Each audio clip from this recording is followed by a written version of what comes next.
So typically each summer I like to focus on a couple of the Psalms, and this morning I want to focus on the 30th Psalm.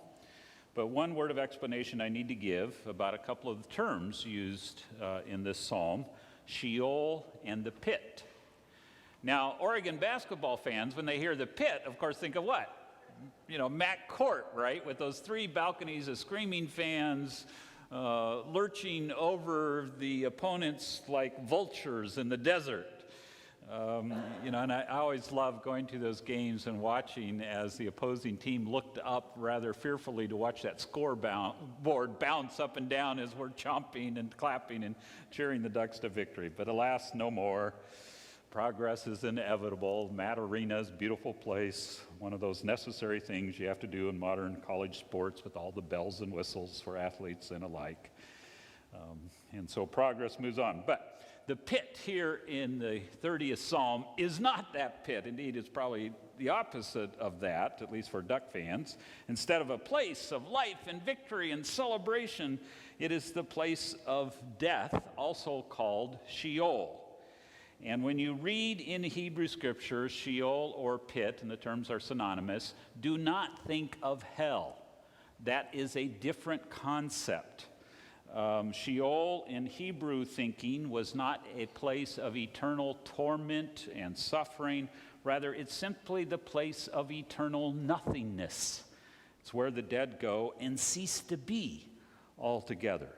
So here then now the 30th Psalm, and I invite you to read along in your own Bible or in the Pew Bibles. I will extol you, O Lord, for you have drawn me up and did not let my foes rejoice over me. O Lord my God, I cried to you for help, and you have healed me. O Lord, you brought up my soul from Sheol, restored me to life from among those gone down to the pit. Sing praises to the Lord, O his faithful ones, and give thanks to his holy name. For his anger is but for a moment. His favor is for a lifetime. Weeping may linger for the night, but joy comes with the morning. As for me, I said in my prosperity, I shall never be moved. By your favor, O Lord, you had established me as a strong mountain. You hid your face. I was dismayed. To you, O Lord, I cried, and to the Lord I made supplication. What profit is there in my death? If I go down to the pit, will the dust praise you? Will it tell of your faithfulness? Hear, O Lord, and be gracious to me. O Lord, be my helper. You have turned my mourning into dancing. You have taken off my sackcloth and clothed me with joy, so that my soul may praise you and not be silent. O Lord my God, I will give thanks to you forever. There are so many things that I treasure about this psalm that's a part of the Christian faith. The emphasis on transformation and joy and new life, the celebration of the good things of life, the goodness of God. And here again, this central verse, verse 5, that I think says everything about the God we worship. For God's anger is but for a moment, but God's favor is for a lifetime. Weeping may linger for the night, but joy comes with the morning. How many people, think of how many people need to hear that good news? And I think of all those stories in our sacred stories in our tradition that reflect this theme of transformation and new life, the theme of turning mourning, M-O-U-R-N, into the new light of morning, M-O-R-N.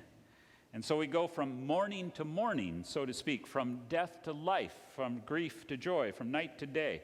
So many of our stories reflect that message of good news, that transformation.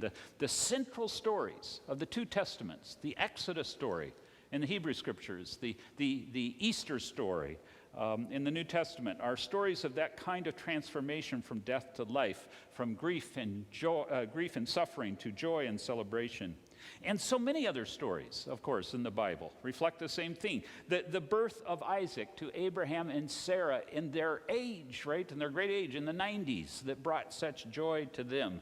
Joseph, sold into slavery by his brothers, reunited years later, decades later, in a joyful celebration as they come together, and he provides for them in the midst of that famine. Ezekiel's vision of the valley of dry bones brought back to life that becomes the symbol of new life for the people of Israel who were as good as dead living in captivity in Babylonia. Recall the stories from the New Testament, the healings of Jesus, the leper that is healed. Jesus tells him to keep silent, but he can't contain himself. He's so filled with joy, he has to go out and tell everyone. The Centurion servant girl brought back from death, Lazarus raised back to life. The story Jesus tells of the prodigal son. Remember that story and what the father says? This son of mine was dead and is alive again, was lost and is found. And so throws a big party for him. This is the central image of our faith, of our tradition, this kind of celebration, this transformation, this divine reversal from death to life, from grief to joy, from weeping to laughter, from despair to hope. And so we give praise to the Lord, for the one we worship is the one who brings that kind of joy in the morning. And therefore we need not fear the night. Indeed, we can embrace the night. We can welcome the darkness because we know that joy comes with the morning. We do not look for grief. We do not seek out suffering, but neither do we run for it or deny it, for no matter what else befalls us, we know that joy comes in the morning. And remember the 23rd Psalm. Even though we walk through the valley of death, the shadow of death, we do not walk around it. We do not go over it. We do not bypass it. We walk through it. And we shall not fear, for we know joy comes in the morning. And I think the point here is not that God reverses every tragedy in our life or heals every sickness. We've got to die of something, right? So it's not the case that we can count on some magic from God. You know, go ahead and handle the snakes. Live dangerously because God will protect you. No. The way God protects you is to keep you from doing stupid things in the first place. We won't talk about my motorcycle trip to Wyoming. That's a different story. You know, there's no guarantee. There's no magic that protects us. But in God, we can find healing even when we cannot find a cure. We can find peace even when war rages around us. We can find life even in the face of death. When we trust in that presence, when we put our faith in that power, the result can be and often is miraculous. So as we reflect on the nature of this marvelous transformation we have in God, I want to also reflect on a story of a people and a very significant anniversary this month that I think we have almost forgotten. And this is also the story of those who are most responsible for giving us the freedom and democracy that we so cherish in this country. And I'm not speaking about our founding fathers. I'm not speaking about the pilgrims who made that dangerous journey across the Atlantic to arrive in this country. I'm talking about those people who made that journey long ago, not in search of a new world, but those who were yanked from their families and their homelands and sold into slavery on our eastern shores. Because it was 400 years ago in August, 1619, that the first slave ship arrived off the coast of Virginia, bringing its human cargo for sale in the U.S. colonies. So how, and of course the first of thousands that would follow. So how are those slaves and their descendants responsible for the freedom of democracy? Nicole Hannah-Jones, herself a descendant of slaves and an African-American, descendant of African-American sharecroppers, tells that story in the New York Times this week. It's part of a long focus they are doing on the 400th anniversary. And about how it wasn't George Washington, Thomas Jefferson, or all the rest who made democracy a reality in our country, but precisely those who were excluded from it and therefore had to fight for it to make the ideals of our country a reality. And she notes, first of all, that the wealth of this nation was largely created on the backs of slave labor. Cotton, the number one export of our country prior to the Civil War, was wholly dependent, of course, on slavery. Profits from slave labor paid off our war debts, built many of our prestigious universities, established the railroads, and fueled the Industrial Revolution. Wall Street was deeply indebted to the slave trade for much of the wealth created between the American Revolution and the Civil War. Hannah-Jones asserts, however, that the greatest contribution of African Americans was not the vast material wealth created by slave labor, but the realization of the foundational idea behind this country that all people are created equal, an idea that was simultaneously a high aspiration and also a lie. Because for most of our history, the laws and practices of our country were actually contrary to that very ideal. The Constitution itself, as many of you know, limited voting to solely those white male landowners. So if you're not white, you're not male, if you don't own your own home, you could not vote in the early years of this country. It only counted 3/5 of slaves and no untaxed Native Americans in the census. They didn't count. That's part of our Constitution. 6 of the 84 clauses of the Constitution were specifically designed to protect slavery. The Supreme Court declared as late as 1857 that Negroes were a separate race excluded from the Constitution, and they had no rights which a white man was bound to respect. We honor Abraham Lincoln for the Emancipation Proclamation, right?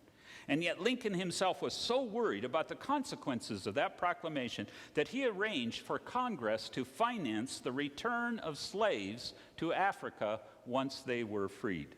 He told the delegation of black leaders, "You and we are different races. Your race suffer very greatly by living among us, while others suffer from your presence. In a word, we suffer on each side." In other words, the Civil War was their fault.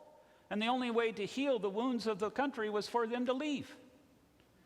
Now, some took up Lincoln on that offer, but of course the vast majority did not. Why? Because this was their home. They believed in that ideal, even as it was denied to them. W.E.B. Du Bois wrote, "Few men ever worshiped freedom with half such unquestioning faith as did the American Negro for 2 centuries. And then largely due to those newly empowered black citizens after the Civil War, the former slaves who now had the right to vote, the 14th Amendment was approved by Congress in 1868, giving the rights of citizenship to everyone born in this country, right? So all those folk who are thankful that they have become U.S. citizens because they are born here have the anti-slavery movement to thank for that right. And then 2 years later, 1870, the 15th Amendment was adopted that guarantees the right to vote, regardless of race, color, or previous condition of servitude. Now, of course, for the next 90 years or so, that right would be seriously curtailed by states under the guise of state rights that denied that right to vote to so many people until the Civil Rights Movement brought the Civil Rights Act of 1964 and the Voting Rights Act of 1965, restoring that right. In sum, it was largely the work of African Americans and their allies that in this country who had to fight for those rights, that the ideals of this country are now being realized more than 2 centuries after they were penned into the Declaration of Independence. And so Hannah-Jones concludes, "Our founding fathers may not have actually believed in the ideals they espoused, but black people did. We were told once by the virtue of our bondage that we could never be American, but it was by the virtue of our bondage that we became the most American of all." So in light of this history, I want to retell the story that I think best illustrates it, as well as the good news of this psalm, that joy comes with the morning. It was on December 1st, 1955, that Rosa Parks boarded that infamous Montgomery bus boycott. So how many people remember the Montgomery bus? Not near as many in this service as in the first service, but I just like to point out I was only 10 months old at the time. Right.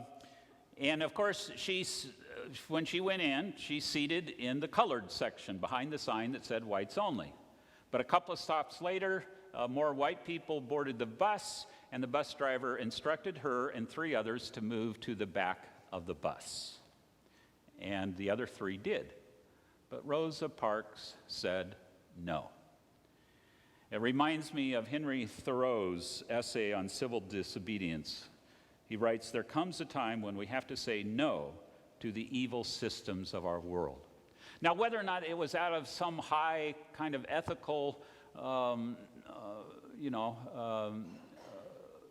purpose that she did that, or whether it's just because she was tired from a long day and there was no room to sit in the back. She would have had to stand. She said no.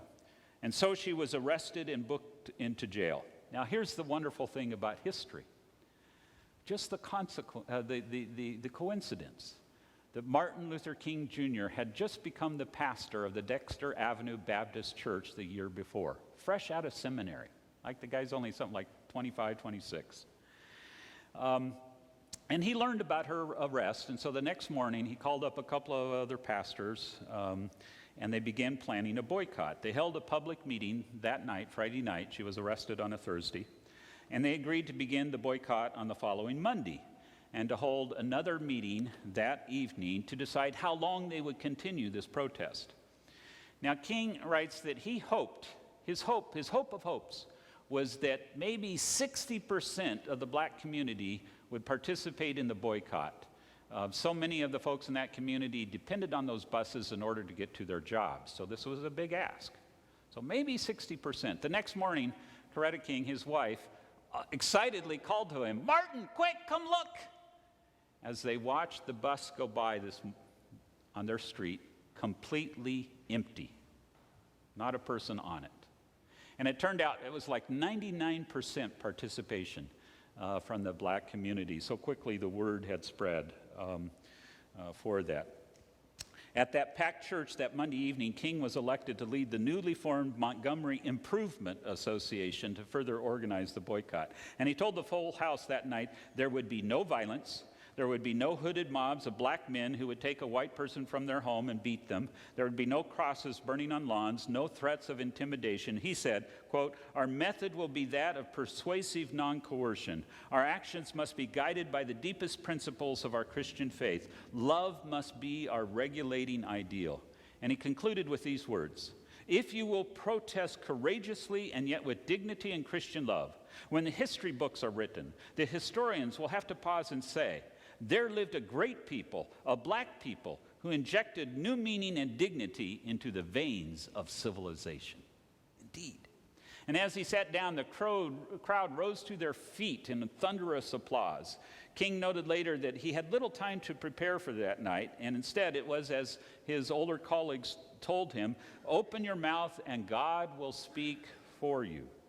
And I think it's important for us to know as we retell the story, because I'm not sure history books capture it sufficiently, that the boycott was initiated and led by the black church, led by the Spirit of God.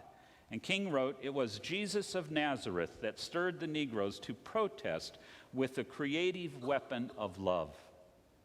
And organizing a boycott is a lot more difficult than you think. It's not just a matter of telling people, don't ride the bus. There were 17,000 African Americans in Montgomery that depended on that bus in order to get to work. So they had to figure out other ways to transport people, organizing carpools and the things. The newly formed Montgomery Improvement Association was evicted 4 times from the spaces they rented as pressure was applied by the white business owners and civic leaders. Meetings were held every week, almost always in churches, to provide encouragement, training, and organization. Almost always standing room only crowds, and at every meeting they heard scripture read and they sang hymns. One story I especially like that reveals the spirit and the spunk of the boycotter. There was an older domestic servant, a matriarch of the community, who had lots of descendants and nieces and nephews, and she was asked by her wealthy employer, "Isn't this bus boycott terrible?" And the old lady responded, "Yes, ma'am, it sure is. And I just told all my young'uns that this kind of thing is white folk business and we just better stay off the buses until they get this whole thing settled."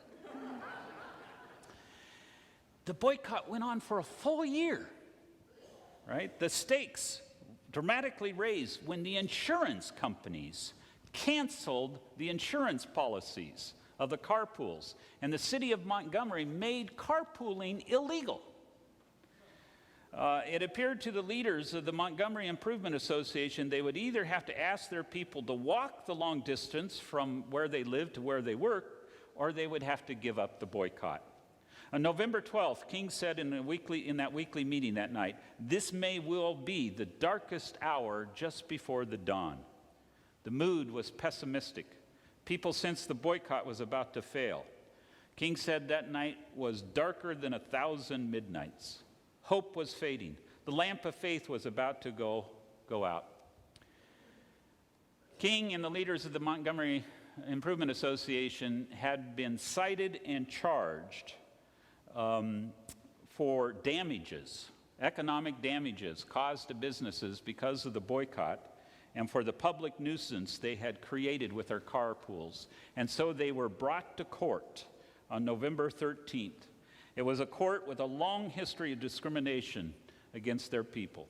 And King had no reason to believe this day would be any different. But as the court broke for lunch, an Associated Press reporter came running up to him quite excitedly and handed him a press release.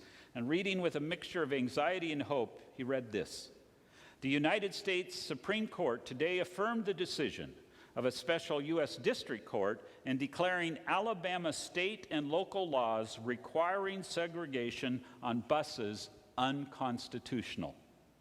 He wrote, "At this moment, my heart began to throb with an inexpressible joy. The darkest hour of our struggle had indeed proved to be the first hour of victory." And that word spread throughout the courtroom, and the voice of one joyful bystander expressing the viewpoint of all shouted out, "God Almighty has spoken from Washington, D.C." Lord, would that only be true today, right? So there's so much more in the story that needs to be told of the violence that followed as angry white mobs reacted to the news. Houses and churches of black leaders bombed and burned. But the spirit of nonviolence and Christian love that guided that boycott held true, still very much alive today, even in modern-day leaders like the William Barber that we just heard in the previous hour with the incredible sermon he gave at our General Assembly this summer in Des Moines. The desegregation order did not arrive officially in Montgomery until almost a month later on December 20th, 1956, which December 20th, of course, is the longest night of the year. King told the gathering throng, "These 12 months have not been easy. Our feet have often been tired. But amid all of this, we have kept going with the faith that as we struggle, God struggles with us, and that the arc of the moral universe, although long, is bending toward justice. We have lived under the agony and darkness of Good Friday with a conviction that one day the heightened glow of Easter would emerge on the horizon. We have seen truth crucified and goodness buried, but we have kept going with the conviction that truth crushed to earth will rise again. With this dedication, we will be able to emerge from the bleak and desolate midnight of man's inhumanity to man to the bright and glittering daybreak of freedom and justice." The next morning, December 21st, 1956, 2 ministers were assigned to every bus. And at 6 a.m., a bus stopped in front of the King household. The door opened. The driver, the white driver, said with a cordial smile, "I believe you are the Reverend King, aren't you?" King replied, "Yes, I am." The driver said, "We are glad to have you this morning." And so it is with God. After the long and difficult night, joy comes with the morning. May it always be.